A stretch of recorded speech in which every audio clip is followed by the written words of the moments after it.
Hey, what's up, ladies and gentlemen? What's going on? I'm your boy here, none other than Breath Solution with McNeely. And I'm here today. If you're brand new, welcome to the channel. Hit the subscribe button, hit the notification bell if you find value in this information here on this channel. Welcome, guys. I'm excited to be here and to be shooting another video this awesome Thursday. Today's date is March 14, 2019. So if you're watching this video, what's up with you? Anyway, we're going to jump in because I got some amazing value for you. So today I'm going to be talking about a topic that's very serious. I've never really released this on my channel for some reason. I just kind of been all over the place and providing you guys with a lot of information. But as it relates to curing and healing halitosis, there could be a combination of a lot of things, and you have to pretty much go through the process of elimination to make sure that you weed out and X out every factor that could be potentially possible that could trigger and cause you to have halitosis. So anyway, today I'm going to be talking with you all and sharing some information. I took some notes so I can stay on track. I'm going to be talking to you guys about Helicobacter Pylori. Helicobacter Pylori. I can't even say it, guys. But anyway, we call it HP or H. pylori. All right, and I'll put the name below in the description box so you guys can take a look at it. But Helicobacter Pylori, I can't pronounce it. You guys gotta forgive me, man. Don't judge it, boy. I try. I did go to college though, but I'm not good with words. Anyway, let's jump in. All right, so basically, ladies and gentlemen, how this bacteria or germ can enter the body, it's really kind of unique, I guess. I mean, it can enter your body through, drinking water, contaminated water. It can come from utensils.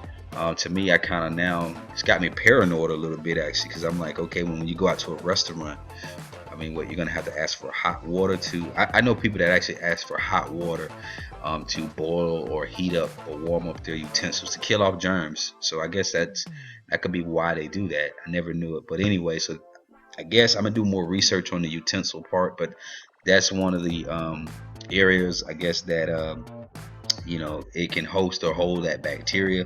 It's weird. It's kind of creepy now that I think about it. But I also having contact with saliva and body fluids from an infected person. So guys, make sure if you have a partner or something like that, make sure that person is not infected, or make sure that you're not infected, so you won't actually transfer or transmit something to your partner. So that's just something to be on the lookout. So again, it comes from water, it can come from utensils, it can come from just transmitting or transferring saliva to and from a person that's infected. All right, and that's through the use of body fluids and things like that. So you guys already know, don't get graphic on your boy. So it's just kissing and all other types of things it can enter. It's kind of weird. So anyway, now studies have shown that many people get this germ or bacteria when they are a child as well as when they are an adult, which can explain why some people say, hey, I've had issues with halitosis, bad breath, ever since I was a little kid. I think that could make, that could justify, to be true. Okay.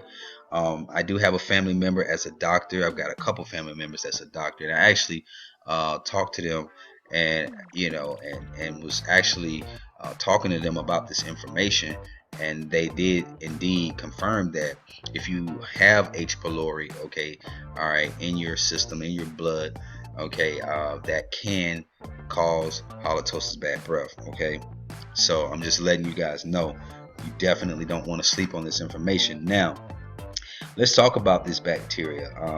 It can cause sores, which we use the term ulcers. So ulcers, it's really, like, to me, looks like lesions or sores or something like that. And it causes ulcers in the lining of your stomach. That's what it can do. All right, so in the lining of your stomach, which is the lower part, as well as the upper part of the small intestine. So for some reason, it likes to mess that up. I still haven't yet figured that out, but I'll do more research. I guess it just pretty much eats away at the stomach lining. That's what research has said. It eats away at the stomach lining, which again now causes that acid, which you need to help with digesting your food. It causes that acid to start eating away and causing those sores. So that is pretty much what tends to happen. Now, um, this germ or bacteria, it enters your body and attacks the lining of your stomach, which protects you from your acid. Okay, so everybody's stomach has acid, which is designed to be a low pH, which in return is supposed to help us with digesting our food. All right. Well, when you have this bacteria, all right, this critter or critters, can definitely slow up and really throw off that process. Okay. And so you got to remember, when your process is thrown off, when you don't have the stomach lining to protect you, again, it goes back to leaky gut. When you don't have that stomach lining to protect you and to protect you from your food, from the acid that the food is being, broken down by, you're going to be in a world of trouble. You're going to have some issues. All right. And again, you need your acid to help you digest your food. It is what it is. So with that being said, guys, your pH is off, your pH balance is off, bacteria is in there. This critter is a bacteria, which again, it's going to cause you some issues. Now, number 2, acid can now get through the lining, which leads to ulcers. Number 3, you may experience some bleeding, which can cause an infection or keep food from moving through the digestive tract. This is extremely important. So if you have an odor or smell or gas that you can't seem to get rid of, try, definitely take a look at this. Keep looking at the rest of this information on this video, because there could be something leading to why there is an odor, there is a smell, and I like to say 95% of halitosis has a lot to do with the stomach, getting that under control. So a lot of people don't know where to start. They don't understand what's going on. So you guys have your hands on this great information. Now, when those ulcers starts, that acid is eating away at your stomach, messing things up, causing these sores. Your food is not properly being digested. You got blood in your system, all right, which you got an infection going on, all right. And your food is not moving properly through your digestive tract. That's an issue, all right. And so what tends to happen is, I'm going to kind of go through some signs just so that you guys can maybe get an idea of whether you may need to go to your doctor to get this checked. I highly recommend, if you are struggling with halitosis and it's ongoing and you've had it for a long time, you definitely need to check this. All right. Let me know below in the comment section if you had your blood checked for H. pylori. All right, so just let me know below in the comment section if you've already had that check, and what just let me know if you've had that check. All right, and if that was an issue for you, if you've seen any changes or not. All right, if you feel comfortable. So anyway, I'm going to talk about so I talked about what happens to your stomach when this bacteria is present. And guys, this bacteria can live in that area for a long time, for years, but it comes with some health risks. And I want to pretty much cover some signs that I wrote down that you may have an ulcer, because that would be your way of kind of knowing. You're not going to necessarily know if you have the bacteria, but you can know by the symptoms of an ulcer. So again, we said an ulcer was what? It is something that it is a sore or like a lesion due to the acid destroying the stomach lining. So number 1, if you experience a lot of bloating, every once in a while people experience bloating depending on what they ate, but if you always experience bloating, that's a sign. That's a warning sign. Number 2, burping. If you burp a lot, okay, that's a sign you may have an ulcer, okay, which then basically would let you know that there's an issue with you may have this bacteria, H. pylori. Number 3, you're not feeling hungry. Number 4, you have nausea. Number 5, vomiting. 6, weight loss. These are all signs. All right, and guys, remember that ulcers can bleed into your stomach or intestines, so you definitely don't want to sleep on this information. If you know you have an ulcer, you need to go right now. Definitely go get that looked at. Don't sleep on it. Don't wait. All right, number 7, if you have dark or red or black stool. 8, trouble breathing. 9, dizzy or fainting. Okay, 10, you're feeling very tired for no reason. All right, 11, If you feel full after eating a small amount, that is definitely a warning sign. So these are some signs that you may have an ulcer. Again, I'm not a doctor, but I'm just giving you guys, throwing you guys some ideas out so you guys can really take this information and run with it, guys. All right. So I want to talk to you guys. Here's what you will need to do if you feel like you have an ulcer or that you may have H. pylori. One, you need to consult with your doctor. You need to make an appointment, schedule it right away, fast. I haven't found anything yet. I'll do some more research. I haven't found anything yet that could knock this bug out over the counter, but I'm almost certain that there's something that can knock it out. Maybe a natural remedy or product. I'll do some searching on that, but definitely go to your doctor, consult with them if you can, and one, allow them to test your blood.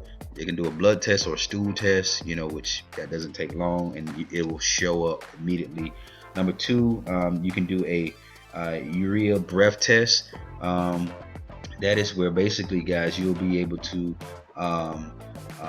blow into it like a bag, and then that air in that bag will definitely be tested, and the bacteria basically will change the urea in your body into carbon dioxide. So if it changes into that gas, the test will show that you have a higher level of that gas. Again, and that goes back to a lot of people, I'm not sure, but it starts to kind of make sense. If you kind of blow, I had some people say, hey, if I blow in the mirror, I notice I fog up the mirror. It's really foggy, real bad.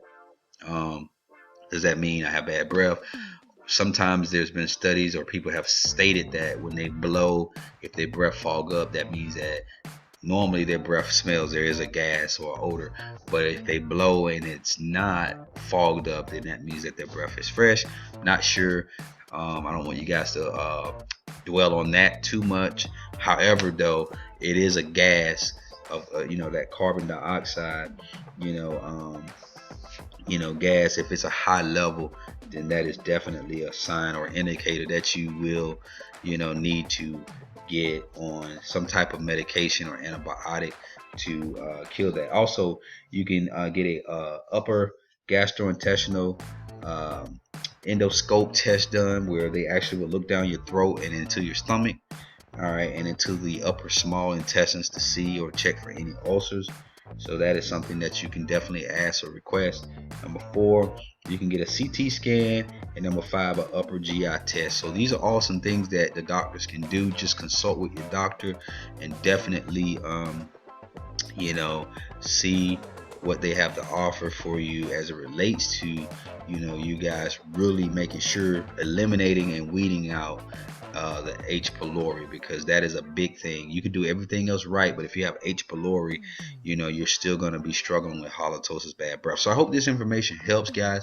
I'm Breath Solution with McNeely. Comment below if you guys got any value from this information and what you think about it. If you've been tested for this is awesome. This is great. Also, if you're interested in my 4-phase formula for killing halitosis, bad breath, guys, a lot of great information that's going to change your life, change your world, and it's going to put you on a routine for greatness to get your life back. There'll be a link below in the description box. Also, thank you guys, all of you that have donated, man. You guys rock. You guys are awesome. And I'm signing out. I'll see you guys on the next video. Peace and blessings. Talk to you soon.